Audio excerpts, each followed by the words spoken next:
Hai semua, hari ini kita akan lihat satu eksperimen yang mudah tapi menarik. Bagaimana haba boleh menyebabkan duit shilling melompat dari botol kaca. Dekat sini, kita hanya perlukan 3 bahan saja. Botol kaca kosong, duit shilling yang berpusing dan sedikit air. Basahkan mulut botol dengan sedikit air, kemudian letakkan duit shilling di mulut botol. Okey, caranya ialah gosokkan tangan dalam beberapa saat dan letakkan pada botol dengan cepat. Lihat, duit shilling melompat dan menghasilkan bunyi pop. Bagaimana duit shilling boleh melompat? Bila kita gosok tapak tangan kita, ia akan menghasilkan geseran dan haba yang panas.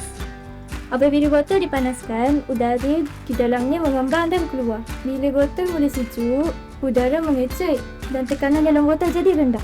Tekanan luar yang lebih tinggi.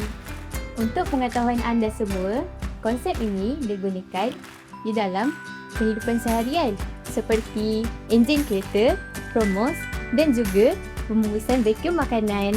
Akhir sekali daripada kami, eksperimen ini bukan sahaja menyeronokkan tetapi juga menunjukkan bagaimana sains berfungsi di dalam dunia sebenar. Cuba sendiri dengan selamat!